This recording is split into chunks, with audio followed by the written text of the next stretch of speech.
Welcome back to The Explainer. So if you're into biological farming, you already know that amazing feeling of creating your own ferment. But here's the million-dollar question. How do you know for sure if you've made a super fertilizer or a total disaster? Well, today, we're diving into the absolute must-know self-audit that gives you that certainty. Think of it as the biosecurity gateway that stands between success and failure.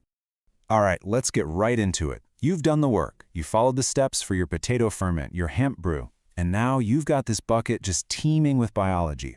But hold on. Before you even think about applying that to your crops, you have to ask yourself the single most important question. Is this bucket a powerful fertilizer, or is it a dangerous pathogen vector?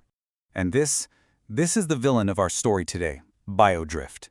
It's that sneaky, unseen danger when your beautiful, beneficial culture takes a wrong turn and slides from life-giving fermentation into toxic rot.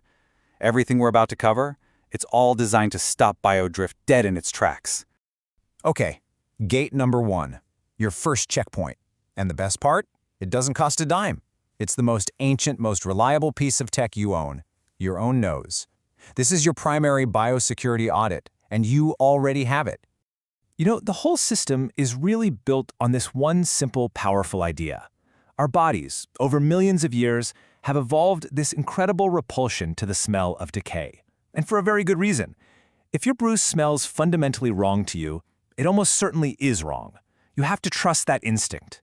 And what's so cool here is how this codifies that primal feeling into a clear, actionable checklist. I mean, look at this. You smell rotten eggs? That's hydrogen sulfide. It's toxic to roots. That's a critical fail. You got to destroy it. A vomit smell? That's butyric acid. Total putrefaction. Fail. But if you get those savory, earthy, or yeasty smells, that is the signature of healthy biology hard at work. That's a pass. You're good to go. So really, it all boils down to a simple binary.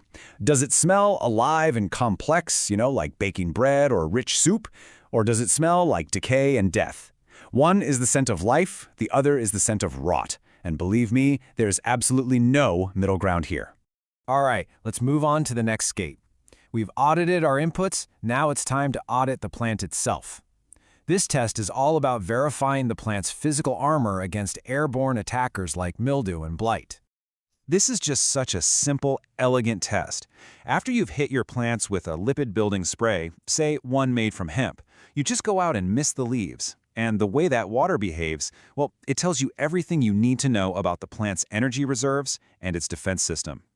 And it just perfectly illustrates what you're looking for. If that water forms perfect, tight little beads, just like on a freshly waxed car, that means the plant has built a thick, waxy, hydrophobic cuticle. The Lipid Shield is active. Fungal spores literally can't get a foothold. But if the water just sheets off and wets the leaf, that shield is down. The plant is totally exposed and vulnerable. Okay, on to our final and most technical checkpoint. Now we're going to go inside the plant to directly measure the quality of its lifeblood, the sap. This is where we stop guessing and start measuring true systemic immunity. The tool for the job here is called a refractometer.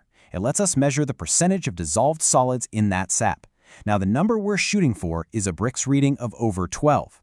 But, and this is a huge but, just hitting the number is only half the battle. Right, this is the detail that separates simple sugar water from a plant with complex, resilient health. When you look through that refractometer, what do you see? Is it a crisp, sharp line, or is it kind of hazy and fuzzy? The answer to that question changes everything. Honestly, this right here is the core of the entire audit.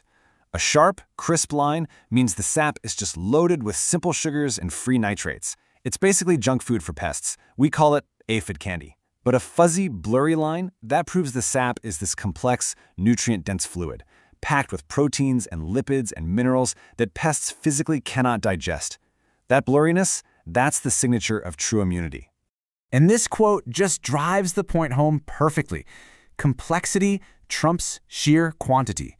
A fuzzy line tells you so much more about resilient plant health than a high sugar reading ever could.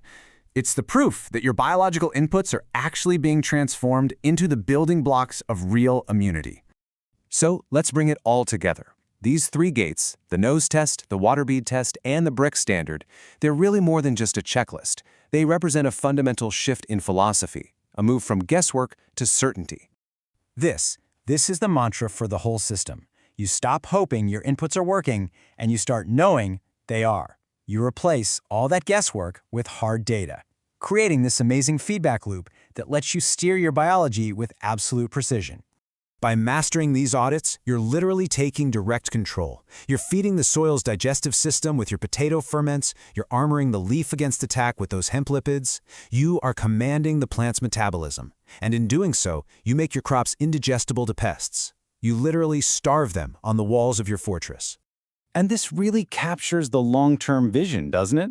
This isn't just about saving one season's crop. No, this is about banking biological knowledge and adapted microbes, creating a legacy of resilience that actually gets richer and more powerful with every single year. And that's really what it comes down to. This audit protocol is the difference between being a cook who just follows a recipe and being a true bioarchitect who understands and commands the forces of life itself. By measuring, not guessing, you become the master of your own ecosystem. Thanks for joining this explainer.